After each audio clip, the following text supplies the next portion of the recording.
විශේෂයෙන් බටලන්ද වදකාගාරය ඇතුළු වදකාගාර රාශියක මම මගේ අත්දැකීම් මෙතුවක් කාලයක් කිව්වා මාධ්‍යට කිව්වා රටේ ජනතාව ඉදිරියේ කිව්වා දැන් මේකකටවත් සාධාරණ ඉටුනේ නැහැ ඒ හින්දා විශේෂයෙන් අපි අපරාධ පරීක්ෂණ දෙපාර්තමේන්තුවට අද අපි මම පෙස්සමක් බාර දෙනවා මේ මගින් මම ඉල්ලා හිටනවා දැන්වත් ඉතා කඩිනමින් මේ අපරාධ වලට සම්බන්ධ පුජ්‍යලයන් සම්බන්ධයෙන් කඩිනමින් විමර්ශන කරලා අත්අඩංගුවට ගන්න මොකද අපි දැකපුවා ඇස් වලින් දැකපුවා අපි කියද්දී මෙතුවක් කාලයක් එකට සාධාරණ ඉටුනේ නැහැ විශේෂයෙන් මම වසර ගණනාවක් යුද හමුදා පොලිසියේ නිත්‍ය ඡායාරූප ශිල්පියෙක් ලෙස කොළඹ ප්‍රදේශයේ තිබිච්ච සියලුම වදකාගාරවලත් බටලන්ද වදකාගාරයටත් ඒ වල අත්තරංගුවේ හිටපු අමානුෂික වද හිංසාවට ලක් කරලා මරා දාපු පුජ්‍යලයෝ ගැනත් මගේ ඇස් ඉදිරිපිට සමහර වදකාගාරවල අමුයේ මරා දාපු පුජ්‍යලයන් සම්බන්ධයෙන් පව මම මගේ අතින් ලියපු දියුරුම් පෙස්සමක් නීතිපතිවරයාට ලබා දුන්නේ 1996 නොවැම්බර් මාසයේ.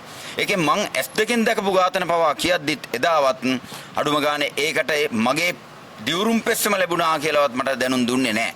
ඒතර මම මගේ බන්ධනාගාරගත හිටපු කාලේ චන්ද්‍රිකා කුමාරතුංග ජනාධිපතිනිය පත් කරපු අතුරුදහන් වූවන්ගේ කොමිෂන් සභාවලට මම මාංචු පිටින් ගිහිල්ලා සාක්ෂි දුන්නා. ඒ සාක්ෂි දෙද්දී ඒව බාරව හිටපු නියෝජ්‍ය පොලිස්පති සත්ගුණ රාජා වගේ අය කිව්වා නිලැඳුමක් ඇඳගත්තු පුජ්‍යලෙක් මේ වගේ මේවා හෙළිදරව් කරන එක අපරාධයක් කියලා. ඉතින් ඒ නිසා ඉතිහාසයේ පුරා සිද්ධ වුණේ ඇහෙන් දැකපු බරපතල අපරාධ මිනිමරුම් මේවා ගැන කියද්දිත් ඒ ඔක්කොම යටපත් කරපු ඉතිහාසයක්. එඳ අද අපි විශේෂයෙන් හිතනවා දැන් වත්මන් පාලනය කියන්නේ ඒ අපරාධ වලට ලක්විච්ච 60000ක්ගේ ජීවිතවලට සම්බන්ධ වෙච්ච ව්‍යාපාරේ. අද වුන් බලයේ ඉන්නවා. අද වුන් විධායක ජනාධිපතිවරය හොබවනවා. ඒ නිසා අපි හිතනවා ඉතිහාසයේ වෙච්ච මේවා නොසලකා හැරිපු ඒවා මේවා යටපත් කරපු ඒවා වෙනුවට දැන්වත් සාධාරණීට කරන්න ඕන මොහොත ඇවිත් තියෙනවා. එහෙනම් විශේෂයෙන්ම මේ මොහොතේ බටලන්ද වදකාගාරය සම්බන්ධයෙන් මතුවලා තියෙන ආందోලනෙත් එක්ක මම නැවතත් මේ CID කට පෙන්වන්නේ මගේ ඇස් වලින් දුටු ඒවා මම ලෑස්තිලා දරව් කරන්න මේවට දාලා සාක්ෂි ඕන තරම් හොයාගන්න පුළුවන් ක්‍රමවේදයන් තියෙනවා.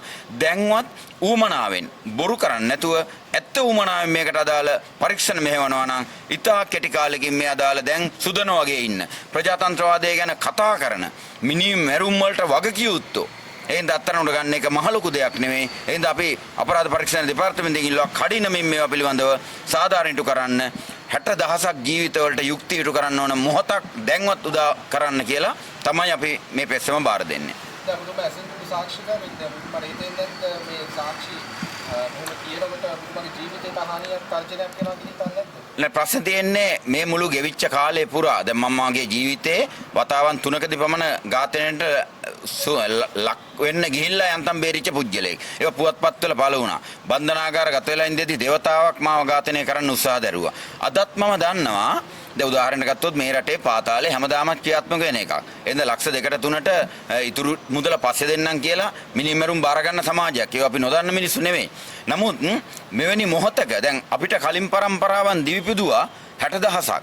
ඒ කියන්නේ මේ තමන් බලාපොරොත්තු වෙච්ච සාධාරණයක් වෙනුවෙන් යුක්තියක් වෙනුවෙන්. ඉතින් එහෙම මොහොතක අඩුම ගානේ අපි නිකම් මැරලා යන්න කලින් අපි මේ ෆයිට් එක දෙන්න ඕනේ. ඒක නිකම්ම බල්ලෝ බලල්ලෝ වගේ අපිටත් මහපාරේ මැරෙන්න පුළුවන්. මරලා දාන්නත් පුළුවන්. නමුත් ඊට කලින් මේ මොහොතෙත් අපි නැවත රට ඉදිරියේ කියනවා මේ යුක්තියට කරන්නයි ප්‍රමාද. ඇයි මේවා නොසලකා හරින්නේ? විශේෂයෙන් වත්මන් පාලනය ගත්තොත් එහෙම මේ අපරාධ වලට ලක් වෙලා බල්ලෝ බලල්ලෝ වගේ මරා දැමීමට ලක් වෙච්ච ව්‍යාපාරයක තමයි අද පාලන බලය හොබන්නේ. ඉතින් අපිට එක පැත්තකින් කනස්සල්ලා කනගාටුවක් තියෙනවා. අනිත් පාලකයෝ මේවා යට ගහපුවා තේරෙනවා. මොකද ඔවුන් මේවට සම්බන්ධය මේ ඇද්දොත් එහෙම ඔවුන් මුලින්ම මේ එල්ලුම් ගස් යන්න ඕනේ. ඉතින් ඒ නිසා ඔවුන් මේවා යටපත් කරපු එක තේරෙනවා. ඒ වගේම ඔවුන් එක්ක එක කරේ අත දාගෙන පාලනය හොබෝපුවා මේවා යට ගහපු එකක් තේරෙනවා. අපිට තාමත් තේරෙන්නේ ඇයි මේ පාලනය දැන් මාස 6ක් ගත වෙලත් අපි මොකද වත්මන් ජනාධිපතිවරයා පත් වෙච්ච වෙලේ අපි පෙරටුගාමී සමාජවාදී පක්ෂයේ ලෙස අපි වාර දුන්නා ජනාධිපතිවරයාට ලිපියක් රෝහණ විජේවීර සහෝදරයා ඇතුළු ඒ ඝාතනයෙන් ලක්වෙච්ච සියලු දෙනා ගැන කඩිනමින් පරීක්ෂණ පවත්වන්න ඒකට අදාළ සාක්ෂි දෙන්න අපි සූදානම් කියලා. ඉතින් ඒක